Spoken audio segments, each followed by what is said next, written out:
But सरकार की तरफ से एक बड़ा डेवलपमेंट होते हुए देखा और 1 तारीख से सभी अडल्ट्स एलिजिबल होंगे। सर, एक बाजार के लिहाज से भी ये सवाल पूछना जरूरी होगा क्योंकि वैसे तो हम देख रहे हैं कि काफी तेजी से भारत में कोरोना के मामले बढ़े हैं, तो एक बाजार के सेंटिमेंट के लिहाज से ये कितनी बड़ी खबर है कि अब क्योंकि इंडस्ट्री भी ये चाह रही थी, मार्केट्स भी ये चाह रही थी कि वैक्सीन सबके लिए खोल दी जाए। 3 चीजें दीप बहुत अच्छी हो रही है जिसकी वजह से शायद आज बाजार का डर कोरोना को लेकर कम होगा। पहला, ऑक्सीजन की सप्लाई बढ़ाने को लेकर बहुत तेजी से प्रयास होते हुए दिख रहे हैं। और एक चीज क्लियर है, अगर 3 चीजें हो जाए कि ऑक्सीजन की सप्लाई बढ़ जाए, रेमडेसिविर और बाकी दवाएं आसानी से मिलने लगे, और तीसरा, अस्पताल में आपको बेड्स की जो जरूरत है वो हो जाए, और चौथा उसके बाद ये वैक्सीनेशन, तो फिर लोगों का डर कोरोना को लेकर जो बना है वो शायद कम हो जाएगा। उसके साथ साथ आपके जो घूमने फिरने के, लॉकडाउन के, नाइट कर्फ्यू के जो प्रतिबंध है वो तो अपनी जगह है ही। तो ऐसे सिचुएशन में इन सबका जो एक कम्युनिटी इफेक्ट है वो बाजार पर ये कि थोड़ा सा डर बाजार का जो कोरोना को लेकर है वो कम हो सकता है। हालांकि ये डर पिछले साल जितना तो बिल्कुल भी नहीं है, क्योंकि पिछले साल तो पता नहीं था कि ये कितना बड़ा होगा,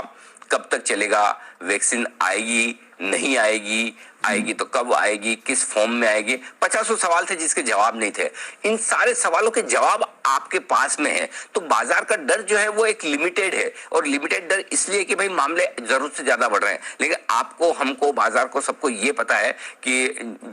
जिस तरह से पिछले साल बाजार हर रोज निफ्टी पे 500 पॉइंट गिरता था, सेंसेक्स पे 1000 पॉइंट गिरता था, वो लाइफ लॉन्ग नहीं होने वाला है। वैसे आपको, हमको, सबको ये पता है कि हर रोज 2, 2.5, 3 लाख जो मामले आपके सामने आ रहे हैं ये हर रोज होने वाले नहीं है। कहीं न कहीं इस पर ब्रेक लगेगा। अब वो ब्रेक इसी हफ्ते लग जाता है, मई तक लगता है, मई के पहले हफ्ते में, वो देखने वाली बात है। तो मेरा ये समझना है कि जैसे ही कोरोना के मामले या तो कम आते हुए दिखे या कोरोना से लड़ने के उपाय, प्रयास और तरीके बढ़ते हुए नजर आए, दोनों ही बाजार को कंफर्ट देंगे। तो आज बाकी और कोई कारण नहीं दीप, अगर आप देखिए, सिंपल है, आज के लिए तो जो संकेत है कल के मुकाबले में, ग्लोबल मार्केट्स के मुकाबले में बहुत खराब है। एक्चुअली देखा जाए तो अमेरिका नीचे बंद हुआ है, ठीक है, कोई एशिया में बड़ी तेजी नहीं है, उसके बावजूद अगर हमारा एसजीएक्स निफ्टी हरे निशान में दिख रहा है, तो उसका कारण बड़ा है कि बाजार को अब धीमे धीमे ये शायद कॉन्फिडेंस आता हुआ दिख रहा है कि हर एक फ्रंट पर लड़ाई तेज हो रही है। और अगर ये लड़ाई तेज होती दिखी, अगर 2 या 3 दिन बाद अगर आप ये इस आंकड़े को 1 लाख 1.5 लाख की रेंज में आते हुए देखें, और अगर एक ये कॉन्फिडेंस कंफर्ट बन जाए कि नहीं भाई कोरोना का पीक हो चुका, जो 2,75,000 का जो हमने आंकड़ा बनाया था वही पीक है, वही लाइफ टाइम हाई है, उसके ऊपर कभी नहीं जाएंगे, वो कंफर्ट आ गया तो बाजार का रुकना कम हो जाएगा, बंद हो जाएगा, और बाजार कहीं कहीं बॉटम बनाने की कोशिश करेगा। तो मुझे जो लग रहा है कि पिछले